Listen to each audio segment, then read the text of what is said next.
Armed and ready to defend the kingdom, Saudis have invested heavily in counter-terrorism forces. We're shown the results in a choreographed display. The so-called Islamic State is the latest threat. It's fighting in nearby Iraq and Syria, but says Saudi Arabia is also a prime target. Mostly they're trying to have somebody from the inside to be inspired and to carry out terrorist attack on their behalf. This is the way ISIS is trying to work, not just in Saudi Arabia, everywhere else outside Iraq and Syria, of course. Saudi Arabia is a regional heavyweight, courted by the West despite its poor human rights record. Until recently, it stood accused of empowering Islamist militants in Syria by permitting funding from sympathetic sheikhs. Now the clerics have been mobilized in the fight against ISIS, condemning it as un-Islamic in Friday prayers. But that doesn't include any soul-searching of their ultra-conservative creed, one that advocates harsh Islamic punishments taken to extremes by ISIS, or fahash, as some call it. How can Saudi Arabia's criticism of ISIS be taken seriously when it sentences a blogger to 1,000 lashes for insulting Islam? Fahash is a terrorist group. It has no legal system.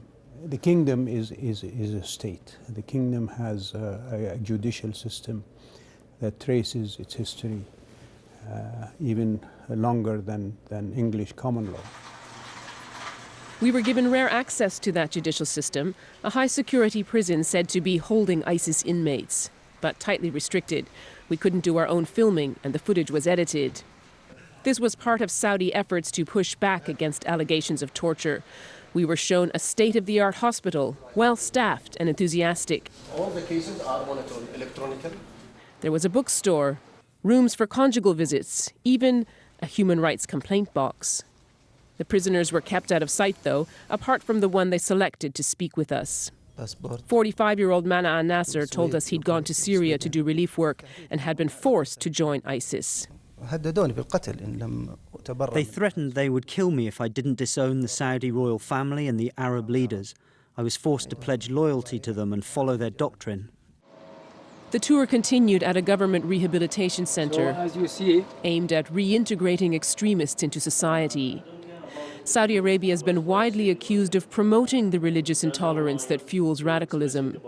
Here they say that's not true Islam, but some clerics still preach it. The message is important because in this socially conservative country, young people live on the internet, which makes them vulnerable to ISIS recruitment. Life looks pretty good on the sand dunes just outside Riyadh. This is the common image of how Saudis live, pampered by the country's oil wealth. But there are pockets of poverty.